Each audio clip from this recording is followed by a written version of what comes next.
Adam Kinzinger wasn't supposed to matter anymore.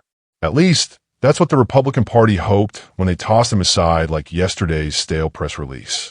A former congressman from Illinois with a military jawline and the spine most of his party misplaced somewhere between Mar-a-Lago and the Capitol steps, Kinzinger had gone quiet after January 6th, disgusted, disillusioned, but watching. He wasn't on Fox News.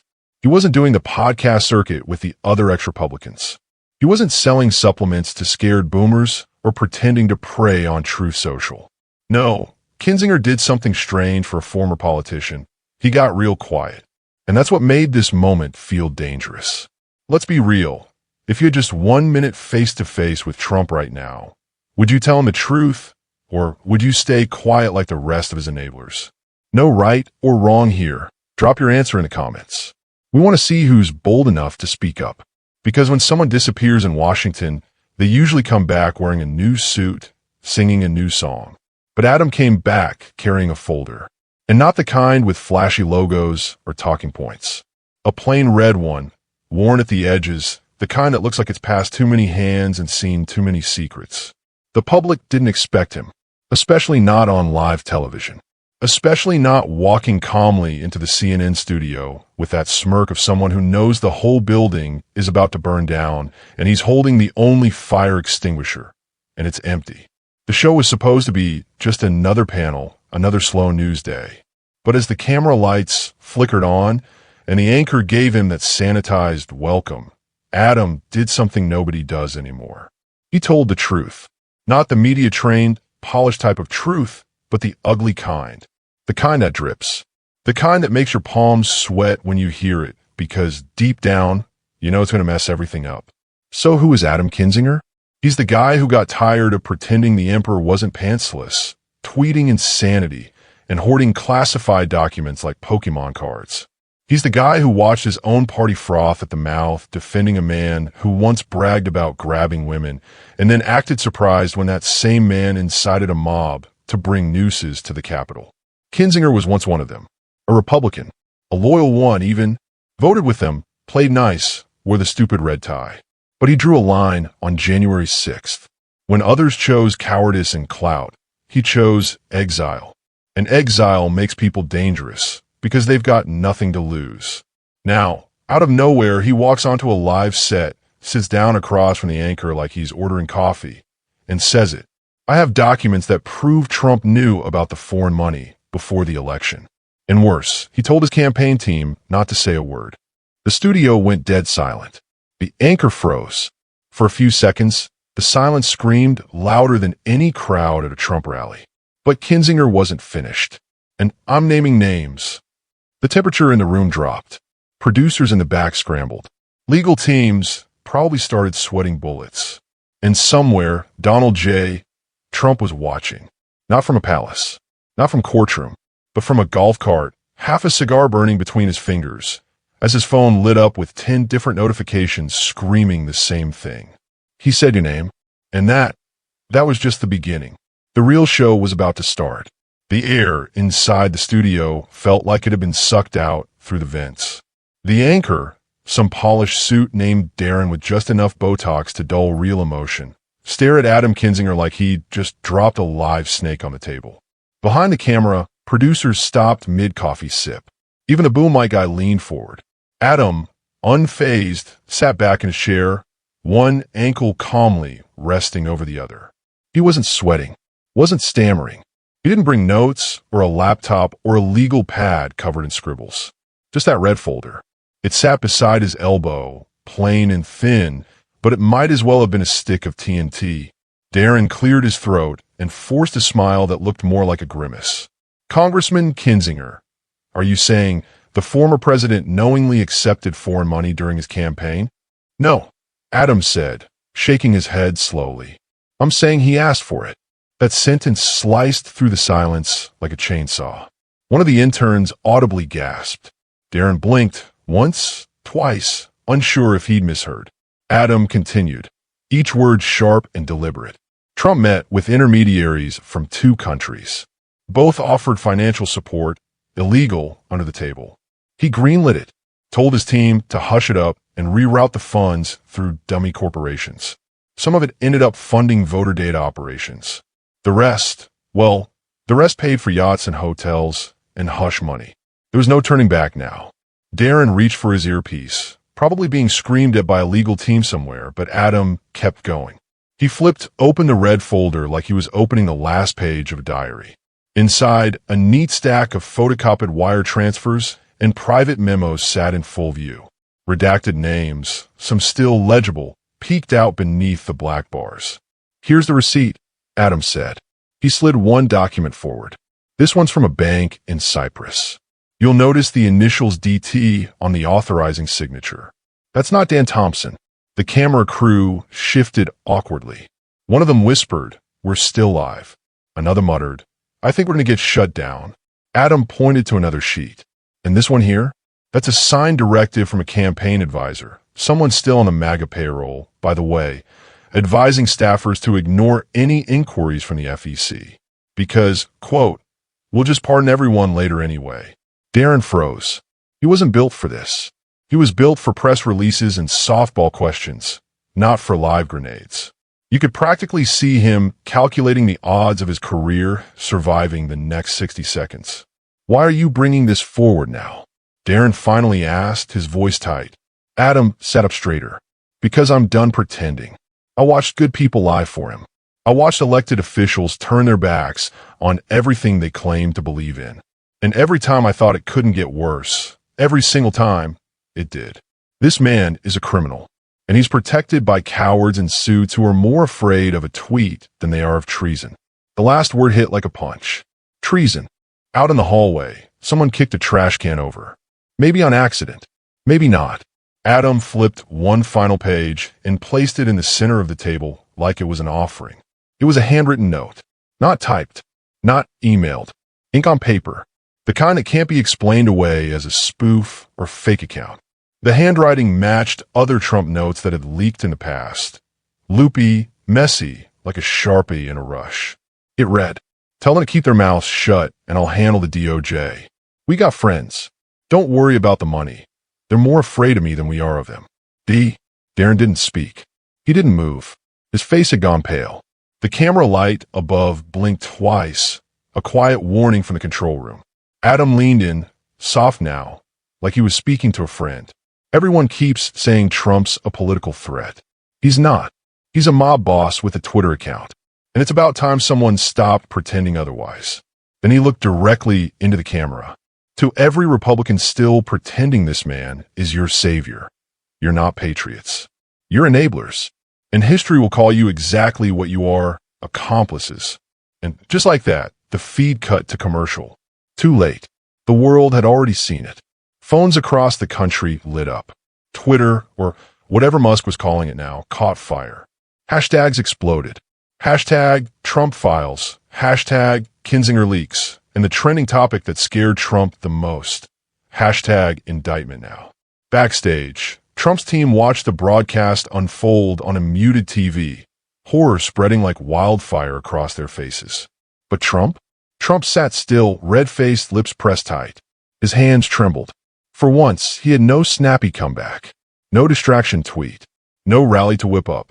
Because when someone like Adam brings receipts, all the shouting in the world doesn't make the paper go away. And that was just the first hour. Next came the fallout. And oh, it was glorious. The camera didn't mean to catch it. The cameraman didn't even know it was recording. It was one of those behind-the-scenes angles, the kind usually dumped in the cutting room trash bin. But not this time. This time, it caught something raw, something real. Inside a hastily arranged secure media lounge at Mar-a-Lago. Basically a conference room with gold chairs and too much Diet Coke. Donald Trump sat frozen in front of a giant flat-screen TV. His mouth hung slightly open. The color had drained from his already orangish face, leaving behind a hue that could only be described as boiled shrimp. On the screen was Adam Kinzinger, mid-sentence, talking about foreign money and signed documents. The red folder sat there like a threat made of paper. Trump leaned forward, squinting like a man who just realized someone found the skeleton in the crawl space and decided to air it during prime time. Then it hit. No, turn it off. Trump barked, slapping the table. "Get this off my screen right now." But the staff just stood there. Junior aides with dead eyes, interns who regretted everything, and a press secretary who looked like she was bracing for a punch. One poor guy fumbled for the remote and dropped it. Trump threw his hands up like he was watching the end of the world.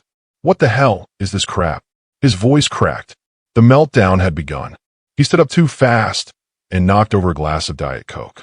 It splashed on a manila folder labeled DOJ, talking points. Trump didn't notice. He was too busy pointing at the screen, pacing back and forth in sock feet like a rich uncle on Thanksgiving who just found out his will was contested. I told them to burn anything with Cyprus on it. Why is this idiot talking about Cyprus? Someone in the room tried to speak. A woman from the communications team cleared her throat. Mr. President, Shut up, Jessica. You sound like CNN. Her face went stiff. The intern beside her took a step back like he was avoiding stray bullets. I want every lawyer on the phone right now, Trump snarled. I want lawsuits flying before this loser finishes his sentence. He grabbed a phone, stabbed the screen with his thumb, and screamed into it. Stephen, why are you not at CNN right now screaming at someone? Why are we letting this traitor read from a script like he's Jesus Christ at the Last Supper? Nobody had answers, because there were none. Kinzinger had receipts, and Trump had rage. The phone call went nowhere. So he threw the phone. Not hard. He wasn't Tom Brady. It bounced off a couch and hit a velvet pillow shaped like the American flag. And then came the real moment. He stood in front of the mirror hanging above the buffet table, the one usually used to check his hair before going live. He stared at himself, silent, breathing heavy. This is a witch hunt, he whispered. It's all fake. But the reflection didn't blink. The reflection looked tired. Then, almost like a cartoon character losing it, he spun around and shouted, Who's leaking? Who's leaking in here? Is it you? He pointed at a staffer holding a clipboard. No. Then why are you writing things down? The guy held up the clipboard like a shield. It's the catering orders, sir. Bullsh *T. Nobody eats until I figure out who's stabbing me in the back. And that's when the door opened. Someone poked their head in. An aide from a hallway who'd been watching everything from the corner of the security monitor feed. His face was pale. He looked like he didn't want to be there. Mr. Trump, you're trending. Trump looked like a balloon about to pop. Trending for what? #MyBossDonald is #1. Sir, on Twitter. Trump blinked, then laughed. A cold, wheezing laugh. Mob boss. They think that's an insult? I've been called worse by Rosie O'Donnell. The aide swallowed. Sir, it's trending next to #indictment now. Trump's smile faded. His face dropped, and then he snapped again. He grabbed a Frame Time magazine cover off the wall, Trump, Person of the Year, and hurled it across the room. It shattered on impact. Glass flew. A corner hit the coffee machine. One of the staffers screamed. Another aide, smart enough to have his phone quietly filming in his breast pocket, got it all. Every scream, every threat, every broken frame. It leaked that night. Within the hour, news outlets were playing the footage. Loop after loop of Trump red-faced and storming around like a busted Roomba. Some slowed it down for comedic effect. Others zoomed in on the Diet Coke stains. Memes were born in seconds. Late-night hosts had a field day. But the meltdown wasn't just about the embarrassment. It was about the silence that followed. No one from the GOP stepped in. Not a tweet. Not a statement. Not even the usual spin. Fox News aired a rerun of a cooking show about sausages. Newsmax blamed the deep state. And Trump sat alone in a room full of yes-men who suddenly didn't know where to look. Because for the first time in a long time, he wasn't in control. The camera caught it. The world saw it. And Trump knew, deep in his bones, that this wasn't going away. Not tomorrow. Not next week. Not ever. If you're watching and not hitting that subscribe button, maybe it's because deep down, you still believe people like Trump should get away with it. Or worse, you're just too scared to call it what it is. Prove me wrong. Like, share, and comment below. This silence is how they keep winning. We have a target to hit 50 subscribers before the end of April, and you can make this happen for us. Please subscribe. By dawn, the country was on fire.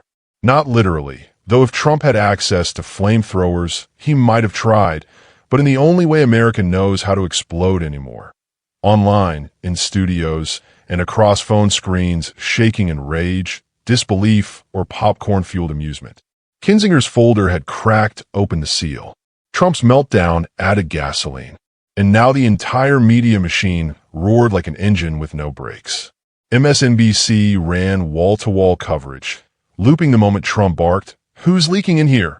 like it was a scene from a mob movie with bad lighting. Rachel Maddow looked half thrilled, half haunted, like she'd just opened the Ark of the Covenant live on air. CNN was smug, gleefully smug. Anderson Cooper didn't even try to hide it. He leaned back in his chair, chin rested on 2 fingers, and said, "Well, if this is what the truth looks like, it's wearing a red folder." Fox News? Chaos. Tucker Carlson, now hosting a streaming knockoff version of his old show in a barn, tried to frame the whole thing as a bold, heroic distraction effort against woke yogurt. Nobody knew what that meant. Not even him. He just needed a sentence that would fit between 2 Cialis ads. Meanwhile, the other networks jumped in like it was feeding time. The View exploded into applause as Joy Behar screamed, "I told you he was a crook," while Whoopi just sipped her coffee and said, "MMMHM." Meghan McCain, from her podcast bunker, cried foul and compared Kinzinger to Judas. Then she misspelled traitor on Twitter, and that was its own thread. Hashtags were everywhere. Hashtag Trump exposed. Hashtag red folder truth. Hashtag MAG implosion. Hashtag Mare Loco. And the worst one for Trump. Hashtag My Boss Donald. Late night shows cooked him alive. Jimmy Kimmel aired a full reenactment using sock puppets. Stephen Colbert invited a forensic handwriting expert to mock the D on Trump's handwritten note. Even SNL got something right for once, casting Alec Baldwin to play Trump again, this time sobbing into a plate of chicken nuggets. But it wasn't just laughter. It was rage too. People flooded the streets in major cities. Protesters gathered outside Trump Tower, holding signs that read, "We saw the folder," and "No more reality show dictators." Some wore orange wigs. Others had Diet Coke bottles strapped to their chests like weird political cosplay. It was a circus, but one with pitchforks. Trump's most diehard supporters tried to hold the line, but it was like duct taping a dam. QAnon message boards were melting down, and for once, even the conspiracies couldn't agree. Some said Kinzinger was a robot. Others insisted the footage was deep fake. A few brave souls tried to claim Trump meant to throw the phone as a symbolic gesture. But it didn't stick, because every time someone tried to explain it away, the footage played again. Louder, slower, sharper. And then came the phones. The Justice Department, yes, the one Trump swore he could handle, issued a formal review of the documents Kinzinger dropped. Suddenly, people remembered there were actual laws. Subpoenas were drafted overnight. A quiet knock came to the door of someone named in the Cyprus wire transfer. By breakfast, 3 campaign aides were already lawyering up. And then came the texts. Screenshots leaked from Republican group chats. Angry, messy ones. "We told him to burn the notes." How the hell did Kinzinger get this? If this goes federal, we're all F*** edition. Even Mitch McConnell, who usually has the reaction speed of an oil painting, released a statement that read like it had been written with a gun to his head. If true, these are serious allegations and must be taken seriously. Translation: I don't want to go to prison for this orange clown. Behind the scenes, the Republican Party scrambled like roaches when the kitchen lights come on. Senators ghosted his calls. Donors paused their checks. One congressman reportedly vomited into a trash can after being told he was mentioned in a line item labeled hush fund for data ops. And the most surreal part? Melania vanished. Her press team said she was traveling, which usually meant spa treatments in Slovenia. But sources whispered she had left Mar-a-Lago 24 hours before the interview aired. She knew. She always knows. Meanwhile, Trump sat in a robe, flicking through cable channels, searching for any talking head who would defend him without flinching. Hannity tried, half-heartedly, but even he looked like someone who realized the ship had hit the iceberg and the captain was using the lifeboats for golf clubs. Trump lashed out on Truth Social, but it came off weak, like a drunk uncle texting in all caps. Kinzinger is a disgrace. Fake docs. Total scam. Deep state losers. Only 14,000 likes. Sad numbers. For Trump, that was political death by 1,000 yawns. And yet, none of this slowed Kinzinger down. That same night, he appeared again, this time on a quiet late-night segment with a lesser-known host. No lights, no audience, just him and a table. He said, calmly, this wasn't a vendetta. This was a warning. And trust me, there's more. The host looked stunned. More? Yes. Because the red folder wasn't the whole show. It was the first domino. And behind it, a whole damn wall was ready to collapse. The Republican National Committee headquarters in D.C. never looked this tense. Inside those beige walls, usually buzzing with fake smiles, donors on speakerphone, and interns named Brett, there was silence, broken only by the low hum of a printer spewing out subpoenas like raffle tickets at a county fair. The meeting was unofficial. No press, no statements, no photo ops. Just a bunch of suits, a tray of untouched bagels, and the foul stench of fear hanging in the air. Mitch McConnell sat at the head of the long mahogany table, pale and blinking like a turtle trying to escape the sun. Beside him, Senator Lindsey Graham nervously sipped a lukewarm Sprite, his tie half undone and his voice unusually quiet. Across from them, Kevin McCarthy kept glancing at the door like he was expecting a SWAT team to bust in at any moment. They had all seen the Kinzinger interview, the red folder, the meltdown footage, the protests, the screaming headlines. And most importantly, they saw what they didn't want to admit. Trump was bleeding politically and legally. And everyone knew that blood in D.C. draws out the scavengers. McConnell cleared his throat, slow and dry, then said, "We may need to consider distancing." A few necks snapped around so fast they could have sued for whiplash. Lindsey choked on a Sprite. McCarthy gave a nervous laugh, hoping the old man was joking. "He still controls the base," McCarthy muttered. "You dump him now, they'll eat us alive." Mitch raised an eyebrow, his voice flat. "They're already sharpening their forks. You want to keep tying your boat to a sinking yacht." The room went quiet again. These weren't men known for moral clarity. They didn't care about the truth in Kinzinger's folder. They weren't shocked by the idea of foreign money or illegal data ops. Most of them had known about pieces of it. Whispers, rumors, the usual DC gossip. What scared them wasn't what Trump did. It was that he finally got caught on camera, on paper, and worst of all, by someone they used to call a brother.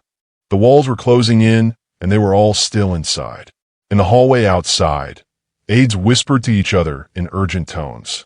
Some were already updating their resumes, deleting old tweets, and searching for new political lifeboats. Libertarian podcast host was the fallback career of the week. And deep in the corner of the room, behind a half-drawn curtain, stood a man nobody expected to see again, Paul Ryan. Yes, that Paul Ryan. The one who ran off years ago pretending he wanted family time, but really just wanted no part in watching the GOP transform into a cult in real time. Now he was back, wearing a tailored suit and a smirk that said, "Told you so." "Let me make this simple," he said, walking toward the table like a substitute teacher who already hated the class. "If you people don't cut him loose, you won't survive the midterms, let alone 2028. "Paul, you're out of touch," Lindsey snapped. "No," Ryan said calmly. "I'm just not out of my mind." The room started to fracture. Some whispered about emergency sessions. Others floated the idea of pushing Trump toward a graceful exit, whatever that meant in Trump speak. Maybe he'd resign to spend time with his pillow guy. Maybe he'd declare he was launching his own country. Anything that didn't end with him subpoenaed or jailed. One senator, young and hungry, suggested backing Kinzinger. The silence that followed could have broken glass. McConnell rubbed his temples. Supporting Kinzinger is political suicide. "So, is staying on this train while it's on fire," the young senator replied. Meanwhile, Trump's loyalists were blowing up their phones. Marjorie Taylor Greene sent a group text demanding a loyalty pledge. Matt Gaetz tweeted a meme of himself riding a bald eagle holding an AR-15, which no one understood but his fan base treated like scripture. Still, cracks kept forming. Major donors paused their checks. The Koch brothers went quiet. Even Rupert Murdoch was reportedly reassessing. Back in the meeting room, the air turned heavier. No one wanted to say it, but everyone felt it. Trump was no longer a shield. He was a liability. A loud, flailing, Diet Coke, drenched liability with a bad habit of saying the quiet crimes out loud. Then McConnell leaned forward, both elbows on the table. If we don't act soon, he said, we're not just going to lose voters. We're going to lose indictments. And that's harder to spin. And that was the shift. From that point on, the party wasn't planning how to protect Trump.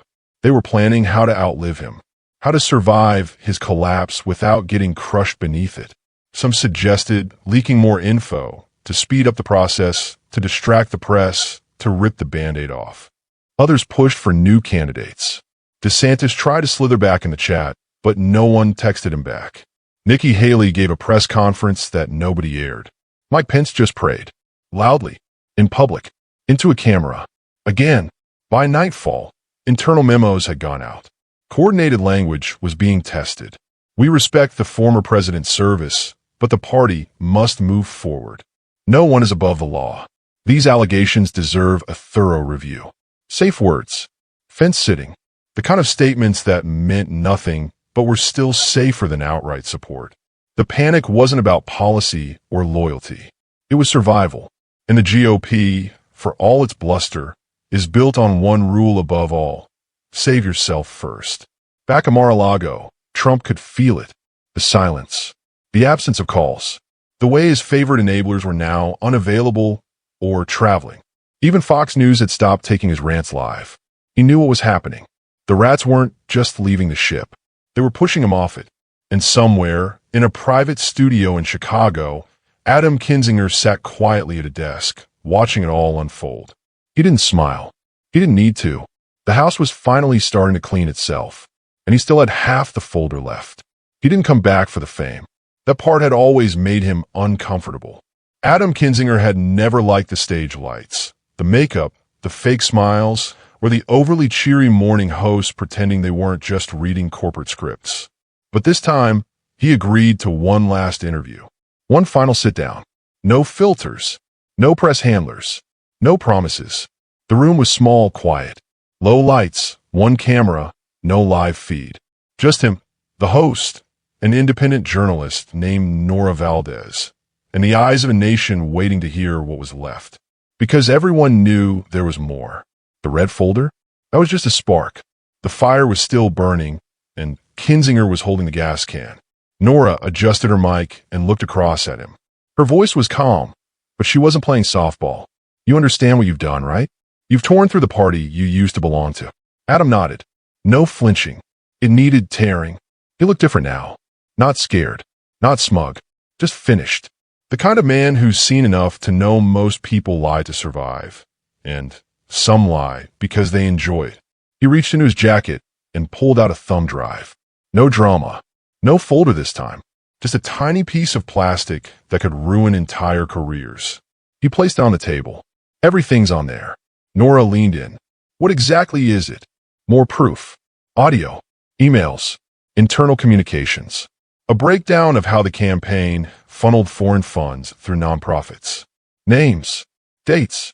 People who never thought they'd be exposed because they were smart enough not to write things down. But turns out they weren't that smart. The room went still.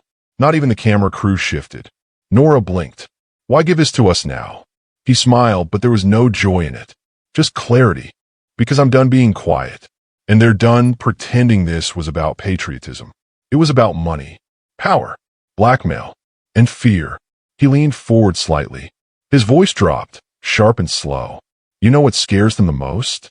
That people might realize it's not just Trump. He was loud and messy. But the rest? The ones in suits who talk calmly while lying through their teeth? They're worse. Because they knew. And they let it happen. And some of them still would. Nora looked shaken. She wasn't expecting that level of directness. He continued. I spent years listening to them in back rooms. Fundraisers where they'd laugh about manipulating the base. Strategy meetings where the goal was always distraction. Never solutions. Just fear, culture war, rinse and repeat. Then he sat back, folded his arms. And now they're scrambling. Not because they're innocent, but because they finally got caught with the cameras still rolling. The clip went viral before the broadcast even ended. The thumb drive was verified by 2 independent labs within hours. Everything he said, every single word, held up. No denials, no smears, just panic. Some senators ghosted the media entirely. Others gave twitchy soundbites about the timing or context, but the public wasn't buying it. Because the truth, once aired, has a smell to it, and this reeked of guilt. The final moment came when Nora asked the question everyone else was afraid to say out loud. Do you think Trump will be prosecuted? Adam looked straight at the camera, not past it, into it. If this country still has a spine, he will. And if not, then we deserve whatever he does next. Then he reached for his lapel, mic, clicked it off. Stood up. No handshake. No dramatic exit. Just walked off screen. Mic dropped without needing to actually drop anything. That 2-minute clip became the most shared video in American political history within 36 hours. Bigger than the Nixon tapes. Bigger than the Access Hollywood tape. Bigger than any debate. Because it wasn't showbiz. It was raw, and it hit where it hurt. For once, the country didn't feel confused. They felt betrayed, and they knew who did it. Adam Kinzinger didn't want applause. He didn't care about praise. He didn't want a book deal or a Netflix doc. All he wanted was for the rot to be seen, finally, in broad daylight. And now it was. The question wasn't, what will Trump say next? The question was, who's going to prison first? And somewhere behind the Mar-a-Lago curtains, Trump felt it. The silence. The shifting air. The sound of his name being passed around by people no longer whispering. It was no longer a movement. It was a reckoning. And Kinzinger? He lit the match, dropped it, and walked away without looking back. Trump didn't sleep that night. Not that he ever really did, but this time the pacing was different. The hallways of Mar-a-Lago echoed with footsteps, phone calls, and panicked whispers. His legal team, the ones still sticking around, were pulling double shifts trying to slap duct tape on a collapsing dam. The thumb drive had gone public. The red folder was yesterday's news.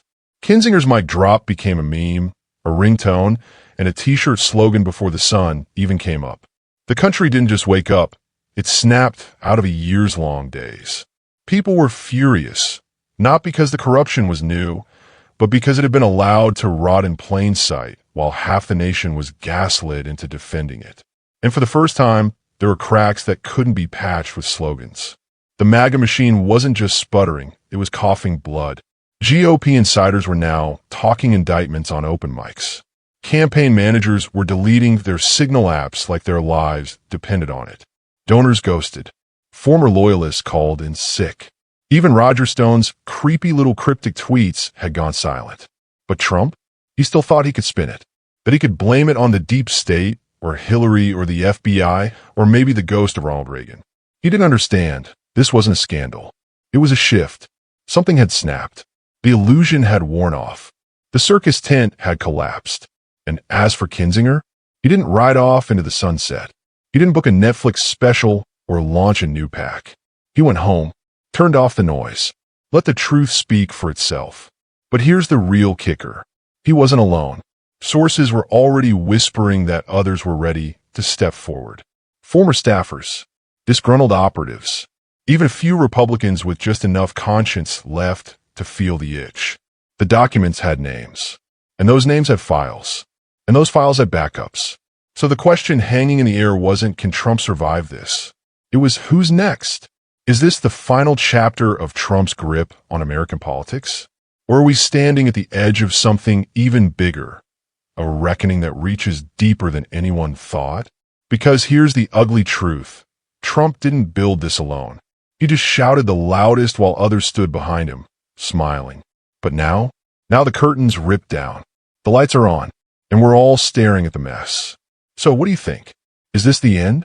Or just the beginning of a massive political cleanup that's long overdue? Let me know in the comments. Be real, be bold, and tell us where you're watching from, because this isn't just about DC. It's about all of us. And look, if you made it this far, you clearly care. You've sat through the receipts, the rants, the meltdown, and the mic drop. So don't just ghost this video like Trump's lawyers did his last subpoena. Hit that subscribe button. Like the video if you think accountability shouldn't be optional. Share it with someone who still thinks this is all about witch hunts. And let's be honest, if you're not subscribing right now, it's probably because deep down you're still not ready to admit this whole mess wasn't just a bad 4 years. It was an entire political scam sold in a red hat. Don't be on the wrong side of this. Don't be the person who stayed quiet when it finally broke open. Subscribe, comment, and we'll see you in the next expose. Because this story, it's far from over.